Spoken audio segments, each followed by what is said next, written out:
Hello, everybody, and welcome back to the Data Playbook.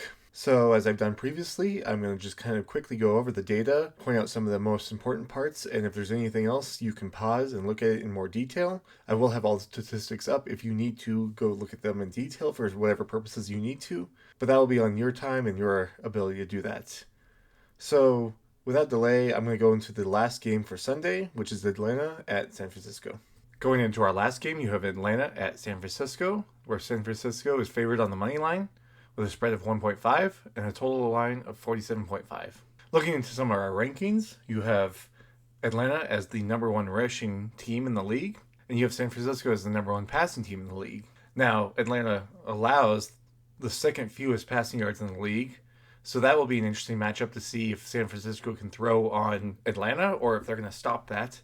But vice versa, you have Atlanta with a passing rank of 9 and a San Francisco allowed passing rank of 20. So Atlanta might be able to throw on San Francisco pretty effectively. A couple other notable ones is that Atlanta is 25th in scoring rank and 25th in allowed scoring rank, so they allow a lot of points and they don't score that much. They also allow quite a few rushing yards. But San Francisco only has a rushing rank of 25, so McCaffrey is not really making up the entire rushing game for them. However, if we look into PPR rankings, San Francisco is one of the top ones with 92.9 average fantasy PPR points per game for the whole team.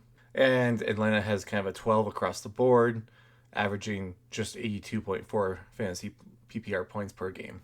Just switching this over to the averages so that you can look into them.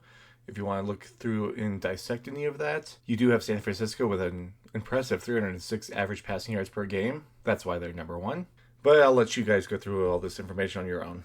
So I just want to point out once again that I do have Brock Purdy listed as the starter, even though that doesn't seem to be the case. And if we look here, same kind of thing on ESPN, where Brock Purdy is listed as the starter, but he is also listed as out.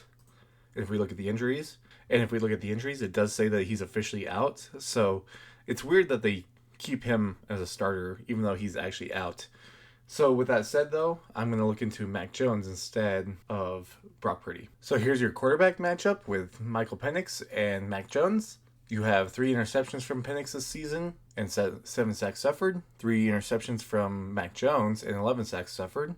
He also has a sack fumble. And if we flip it over to the averages, here you go. With Mac Jones getting an impressive 313 average passing yards per game. And if you want to see the breakdown, here you go with 347, 342. So that's why he's so up there. And you have Michael Penix's numbers here too. And looking into the running backs for this matchup, you have Bijan Robinson and Christian McCaffrey, with McCaffrey getting 24.6 average fantasy points in PPR per game. That's pretty impressive for a running back. But in fact, Bijan's actually ahead of him with 24.8 average fantasy points in PPR per game. So that's really, really good for both running backs. And neither of them have given up a turnover. So if we look at their averages, you get a lot more rushing yards from Bijan, but that's because you get a lot more receiving yards from McCaffrey. And if you want to see that breakdown, here's the rushing yards, and there's the receiving yards, and similarly with Christian McCaffrey. Looking at the number one wide receivers, you have Drake London, and you have Juwan Jennings. London has 17.3 average fantasy points per game in PPR, whereas Juwan Jennings only gets about 7.9 average PPR points. Drake London's the only one with a turnover between these two.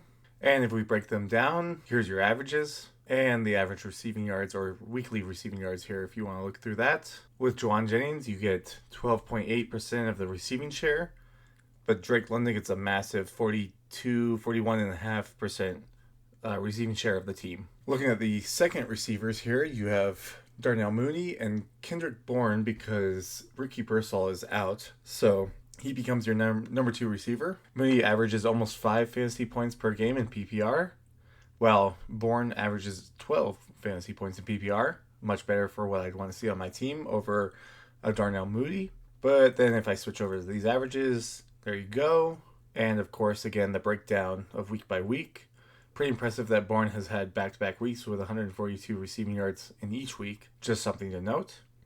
And he gets about 18.6% of the receiving yards for the whole team. And Darnell Mooney gets about 14% of the receiving yards for Atlanta. And wrapping up with the tight ends, you have the return of George Kittle here. You should have Kyle Pitts as well, and I've shown him in the past, so I don't know why it's not working, but I get an error when I try to bring him up. So I'll have to look into that, so I apologize for not having his information out here. But we can look at George Kittle. In the one game that he's played, he had 12.5 fantasy points. It doesn't make much sense to look at the season average. The total is really what he had, which was 25 receiving yards. He had a touchdown. So we'll see how he does when he comes back here. But there's not much to see based on his 1 week that he had and missed another 5 weeks after that. So it'll be an interesting matchup. It all depends on the rushing game, I think, from Atlanta. And then it depends on how George Kittle does with the passing in, and if Mac Jones ends up taking over Purdy. There's a lot of variables in this game, so it's hard to say what might happen. But keep your eyes on all that stuff. Those might help dictate what the game's going to do. But otherwise, that's all I got for this game. So yeah, that's all I got for Sunday Night Football with Atlanta at San Francisco. If you enjoyed this, then leave a like and subscribe. Otherwise, leave a comment on what I can do better. I hope that you got something out of it. But thank you so much for watching, and I'll see you in the next one.